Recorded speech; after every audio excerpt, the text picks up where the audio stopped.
Warga kampung Selayang-Layang yang berada di Jalan Jenderal Sudirman, Kelurahan Luwuk 2, Kota Padang Sidempuan, Sumatera Utara, Selasa petang dibuat geger dengan kobaran api yang melahap 2 unit rumah milik warga. Menurut warga, kebakaran diawali dengan munculnya percikan api dari salah satu rumah yang ditinggal penghuninya. Karena sebagian besar material rumah terbuat dari kayu, membuat api dengan cepat membesar dan membakar habis seluruh bangunan rumah beserta isinya, bahkan merembet hingga ke rumah di sebelahnya. Melihat peristiwa ini, warga yang berada di lokasi pun langsung berusaha memadamkan api dengan peralatan seadanya. Sulitnya medan membuat petugas pemadam kebakaran kewalahan menjinakkan api. Setelah berjibaku selama 1 jam, petugas dan warga akhirnya berhasil memadamkan api. Beruntung tidak ada korban jiwa dalam insiden kebakaran ini. Dugaan sementara kebakaran dipicu korsleting arus pendek listrik dari salah satu ruangan rumah yang terbakar. Dari Padang Sidempuan, Indra Mulia Siagian, iNews melaporkan.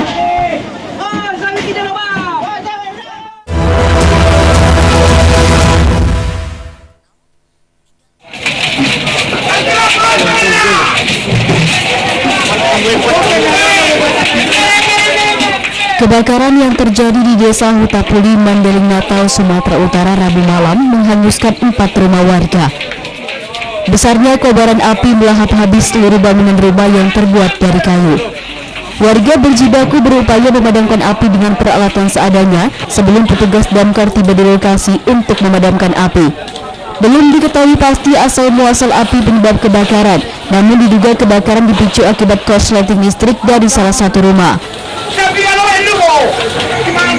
Kebakaran rumah warga di Desa Hutapuli, Kecamatan Siabu, Kabupaten Mandailing Natal, di mana kebakaran tersebut ada 4 rumah. Diduga kebakaran terjadi akibat daripada korsleting listrik. Setelah berjibaku selama lebih dari 1 jam, kobaran api akhirnya berhasil dipadamkan, namun 4 bangunan rumah yang terbakar rata dengan tanah. Tidak ada korban jiwa dalam musibah kebakaran ini, namun kerugian material ditaksir mencapai ratusan juta rupiah. Dari Mandailing Natal, Ahmad Hussein Lubis, iNews melaporkan.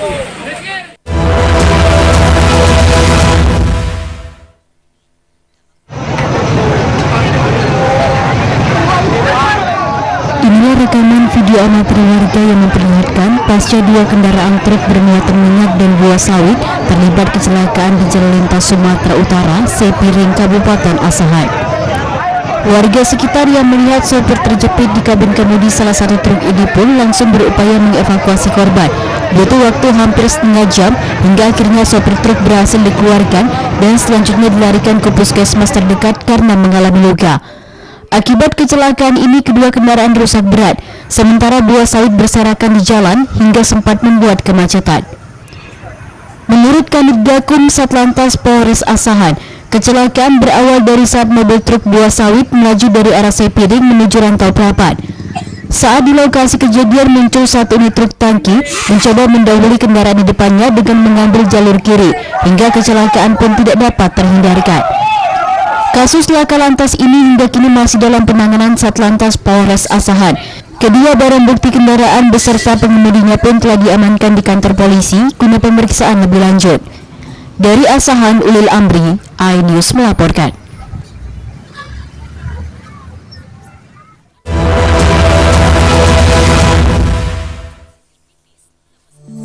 Hai, namaku Grini.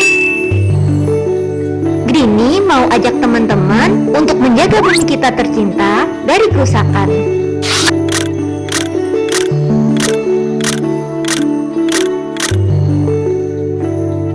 Mau tahu gimana caranya? Yuk hemat energi teman-teman.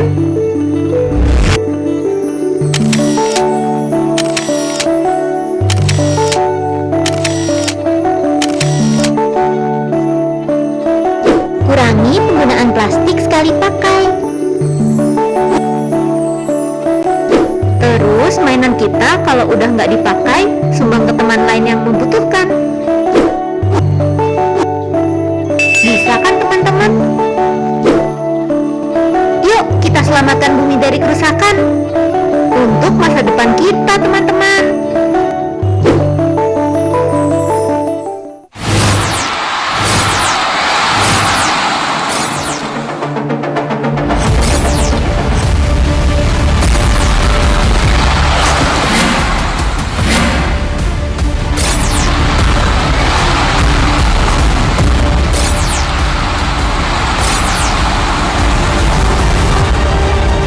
BWF European Tour 2023 live iNews, new home of badminton. Kompilasi berita olahraga paling top dan sensasional, baik dalam dan luar negeri. Menyaksikan Top Sport bersama saya dan juga Ramai. Mengupas makna dan tafsir Al-Quran bersama ulama terkemuka tanah air. Kaum min kaum khairun minal yadis suflah. Nggak bakal bisa dibayar oleh dunia dan seisinya. Jelas, lugas untuk kehidupan sehari-hari. Di antara yang merusak hati adalah buruk sangka. Wa aqimus salah wa atuz zakat. Itu pun sejajar dengan jihad fisabilillah. Cahaya Hati Indonesia, Sabtu dan Minggu pukul 12 siang di iNews. Selamat datang di iNews Today. Lengkapi pagi Anda dengan update informasi terkini. Apa penyebabnya? Apakah karena aspal ruas jalan ini ambles membentuk lubang? Boleh diverifikasi senjata? Kira-kira boleh. Saya punya di bawah supervisor. Kita akan langsung bergabung bersama lagi saya Nur Rahmat. Sejumlah bahan pokok mulai mengalami kenaikan. iNews Today setiap Senin sampai Jumat pukul 10 pagi di iNews.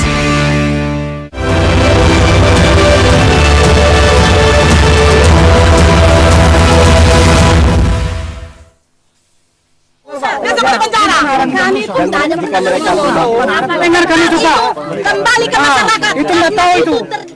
Puluhan warga Pematang Kelang, Desa Senagalawan, Kecamatan Perbaungan, Kabupaten Serdang Bedagai terlibat adu argumen dengan salah seorang pengecara. Pasalnya lahan persawahan mereka secara sepihak ditutup dengan pagar oleh seorang pengecara bernama Rustam Effendi. Dan memasang pelang bertuliskan larang masuk yang mengatasnamakan Rustam Effendi dan DR Pagriadi.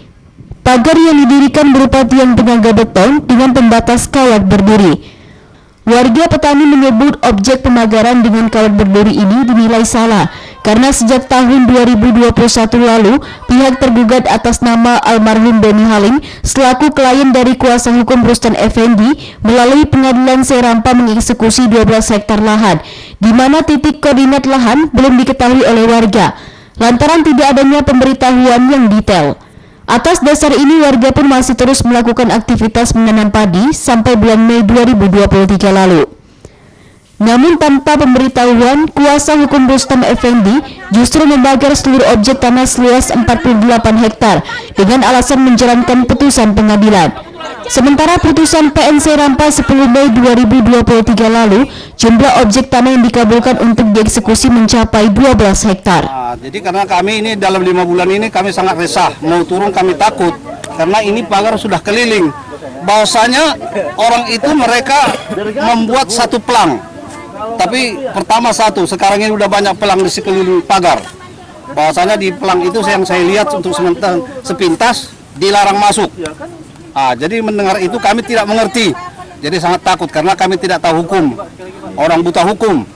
Itulah kalau kami masyarakat Pematang Kelang ini. Makanya harapan kami kepada pemerintah, terlebih kepada Pak Presiden, tolong dibantu kami rakyat yang kecil ini supaya kembali sama kami tanah kami ini, jangan ada lagi mengganggu-ganggu mafia tanah. Bahwa 2006 itu kan sengketa. Nah, sengketa siapapun yang menguasai sengketa, siapapun yang menguasai di dalam sengketa itu tidak masalah. Selagi belum ada putusan pengadilan. Ketika sengketa itu terjadi di pengadilan, diputus pengadilan, berarti salah dia. Artinya yang 36 hektar ini kan yang bermasalah cuma 12 hektar yang sudah dieksekusi. Bahwa pemilik menganggap yang sisa dari 12 itu tidak ada masalah. Karena sudah sesuai dengan putusan pengadilan bahwa 36 hektar itu ya memang sesuai dengan putusan miliknya gitu. Terkait persoalan ini, warga pun memohon kepada Presiden Joko Widodo maupun Bupati Serdang Bedagai Dharma Wijaya untuk memperhatikan kondisi dan keadaan mereka. Sementara saat dikonfirmasi, Rustam Effendi menyebut jika tanah ini adalah tanah milik kliennya yang mereka kuasai berdasarkan putusan pengadilan. Dari Medan, Sumatera Utara, Aminur Rashid, iNews melaporkan.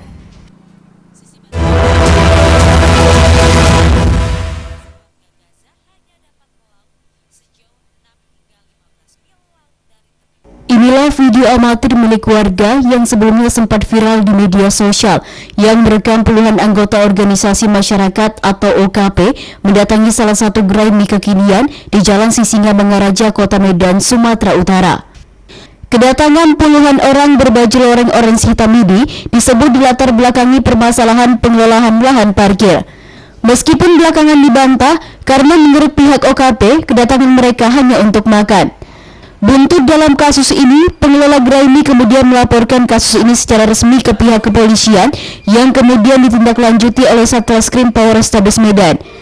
Kasat Reskrim Polrestabes Medan Kompol Teguh Fatir menyebut pihaknya telah menangkap dan menetapkan 2 orang sebagai tersangka dan salah satu tersangka yakni RAT merupakan ketua OKP. Ya, saat ini masih dalam pemeriksaan untuk proses penyidikan berjalan. Kita sesuaikan dengan ketentuan yang berlaku.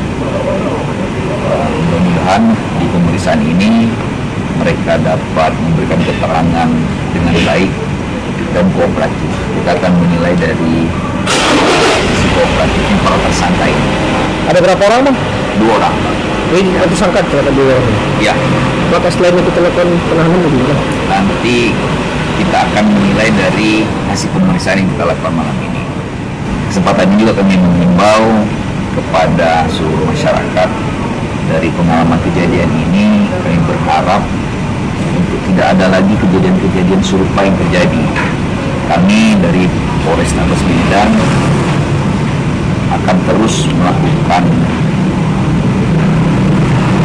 patroli dan kegiatan-kegiatan kepolisian yang lainnya untuk menciptakan rasa aman di masyarakat dan menyediakan segala bentuk tindakan-tindakan premanisme. Dalam kasus ini, penyidik Satreskrim Polrestabes Medan menerapkan pasal 335 ayat 1 tentang perbuatan tidak menyenangkan dengan ancaman hukuman penjara selama 1 tahun penjara. Dari Medan, Adi Palapa Harahap, iNews melaporkan.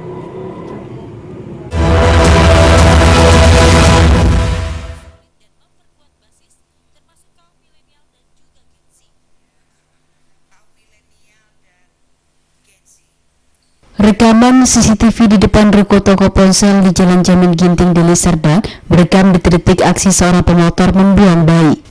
Pelaku yang datang menggunakan sepeda motor matic ini memanfaatkan situasi ruko yang tutup dan langsung meletakkan bayi di ujung pintu ruko. Sosok bayi perempuan ini juga baru dilahirkan dan berusia belum 1 hari. Terlihat dari tali pusar bayi belum terpotong dan badannya masih merah. Syahrir, pemilik ruko, menceritakan saat kejadian sedang turun hujan dan tokonya dalam posisi tutup. Tiba-tiba warga mengetok pintu dan memberitahu bahwasanya ada bayi di depan rukonya. Pertamanya dekat di dalam. Di situ ada orang tua yang depan. Kita ternyata ada bayi di depan.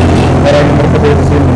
Terus itu saudara minggu itu ada yang pakai vario datang dia ke sini bawa gas merah taruh di bawah di tangannya di mana masih jam kita ada selang 3 jam baru baru bukan paling pusat aja belum diikat. Beruntung saat dievakuasi warga ke rumah sakit, kondisi bayi masih dalam keadaan hidup. Pihak Rumah Sakit Umum Pancur Batu tak bersedia memberikan keterangan saat dikonfirmasi. Dari Deli Serdang, Ahmad Ridho Nasution, iNews melaporkan.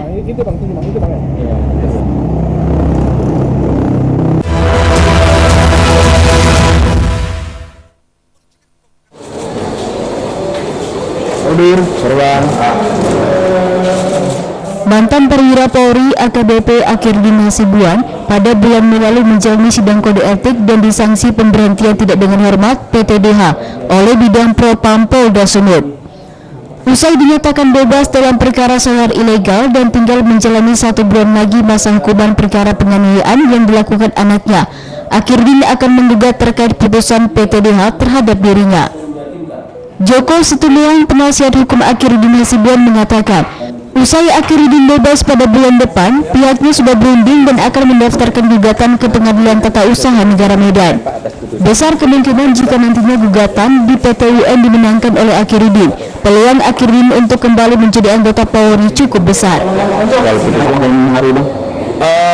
Dengan putusan Pidum yang pertama 6 bulan dan putusan migas ini bebas, maka mungkin setelah nanti beliau keluar di bulan depan, kita akan mengajukan gugatan TUN. terhadap PTDH-nya, dan itu sudah didiskusikan dengan terdakwa.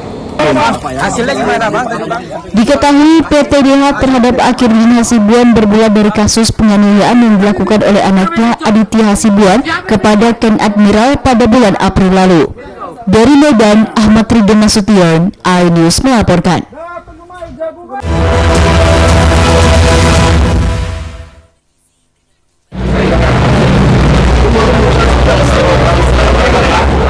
Sebanyak 37 orang tersangka dalam kasus narkoba berhasil diamankan Polres Pelabuhan Belawan selama 2 pekan terakhir di sejumlah lokasi hiburan malam.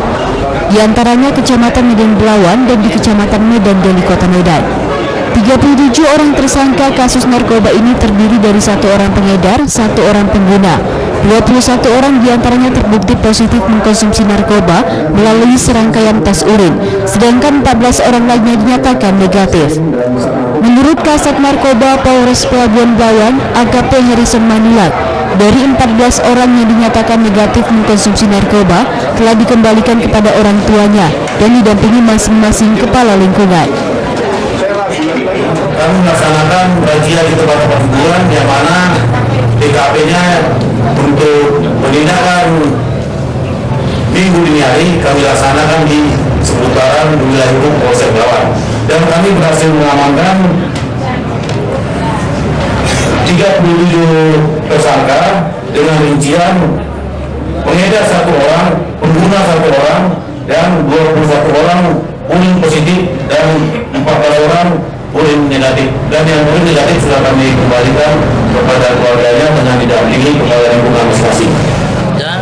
Polres Pelabuhan Belawan pun berjanji akan terus melakukan penggerebekan terhadap para terduga pemain narkoba ini dan meminta warga untuk tidak segan-segan menghubungi polisi bila menemukan tempat-tempat dicurigai dijadikan tempat peredaran narkoba di kawasan pemukiman warga. Dari Medan, Rusli HR, iNews melaporkan.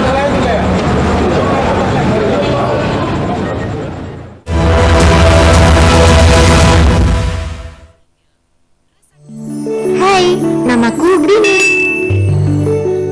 Grini mau ajak teman-teman untuk menjaga bumi kita tercinta dari kerusakan.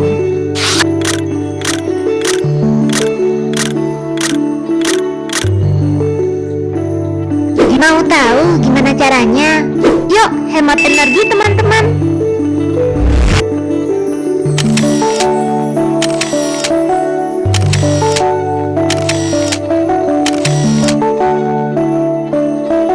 Kurangi penggunaan plastik sekali pakai. Terus mainan kita kalau udah nggak dipakai, sumbang ke teman lain yang membutuhkan. Bisa kan teman-teman? Yuk kita selamatkan bumi dari kerusakan untuk masa depan kita teman-teman.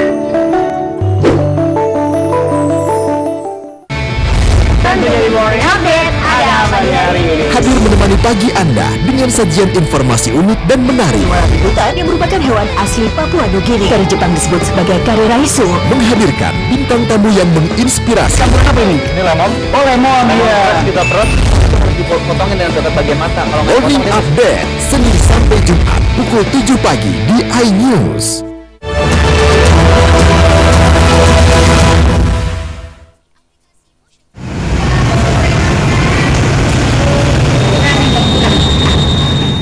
Sejumlah bahan pokok di pasar tradisional di Kota Medan mengalami kenaikan sejak 2 hari terakhir. Salah satunya di Pasar Petisa Medan, Sumatera Utara. Untuk komoditas cabai mengalami kenaikan yang sangat signifikan. Cabai merah yang sebelumnya hanya mencapai Rp38.000 per kilonya, kini naik menjadi Rp46.000. Tak hanya cabai merah, cabai caplak juga mengalami kenaikan hampir 100%. Dari harga Rp40.000 per kilonya menjadi Rp70.000. Kenaikan paling merokok terjadi pada harga cabai rawit, di mana sebelumnya cabai rawit dijual Rp30.000 per kilonya, kini tembus di angka Rp70.000 atau lebih dari 100% kenaikannya. Nurmala, salah seorang pedagang, mengaku kenaikan ini sudah terjadi sejak 2 hari terakhir, diduga kenaikan terjadi akibat cuaca buruk. Pedagang mengeluhkan kondisi ini, di mana daya beli masyarakat turun dikarenakan harga yang melambung tinggi. Malam 2 hari yang lalu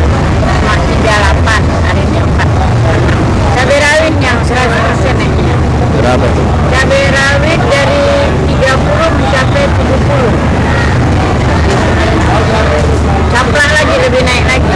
Kapla ini dari 40 ke 70 juga.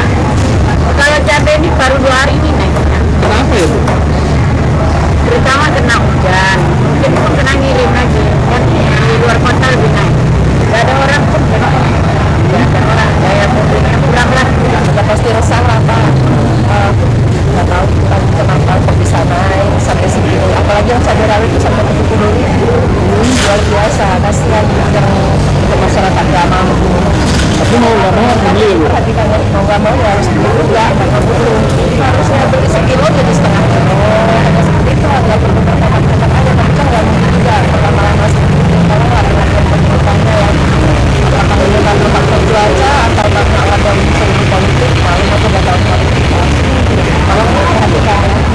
Warga berharap pemerintah dapat mengatasi kenaikan harga cabai agar masyarakat tidak mengalami kesulitan untuk membeli dan mendapatkan bahan pokok. Dari Medan, Ahmad Ridwan Nasution, iNews melaporkan.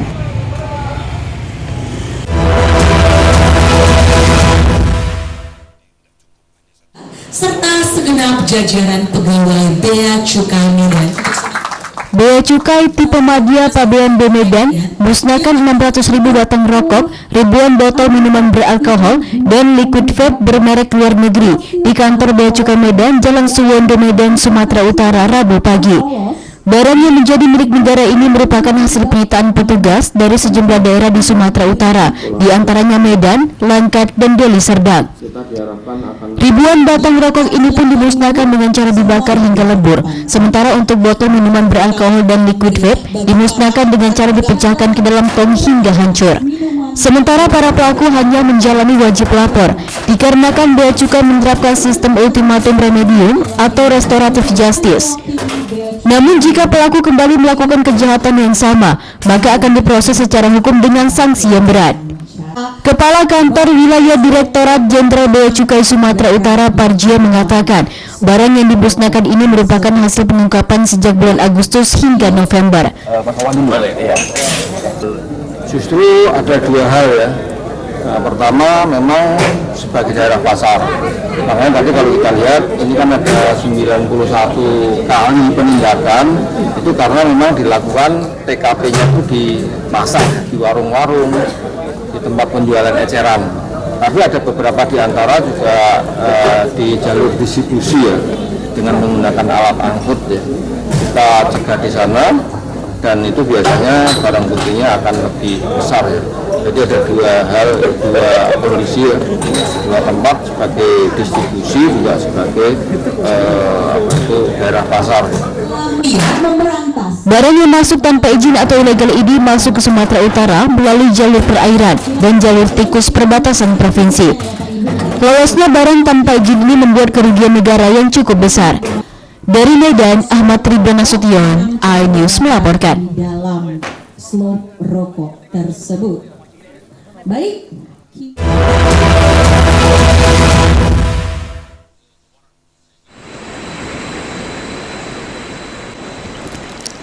Sungai Basio yang dilintasi dari desa Hilizomboy, Kecamatan Lahusa, Kabupaten Dia Selatan sudah lama dikeluhkan warga. Sungai ini merupakan akses utama warga berjumlah 15.000 jiwa dari 3 kecamatan yakni Kecamatan Susua, Bazo, dan Ulu Susua.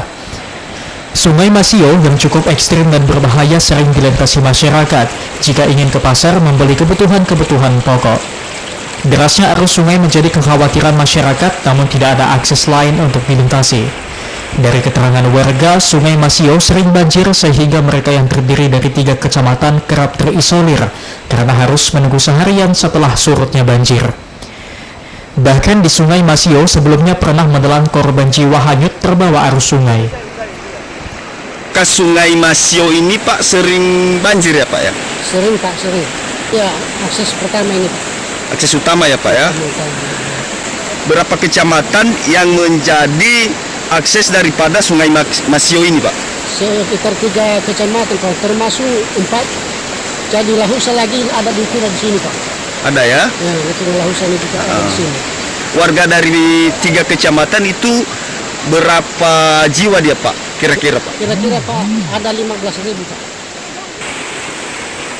Warga dari 3 kecamatan di Kabupaten Nias Selatan meminta kepada pemerintah Provinsi Sumatera Utara dan pemerintah pusat untuk mengatensikan pembangunan jembatan di Sungai Masio, sehingga warga terhindar dari ancaman bahaya di kala banjir dan aktivitas dapat berjalan maksimal untuk kesejahteraan masyarakat. Dari Kepulauan Nias, Iman Jaya Lase, iNews melaporkan.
Dan rasanya mantap.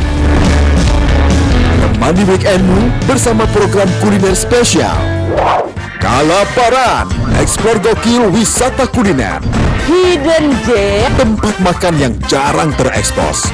Food Diary, mengupas sejarah kuliner dan viral. Ini enak banget. Saksikan kuliner spesial weekend Sabtu dan Minggu pukul 10 pagi di iNews.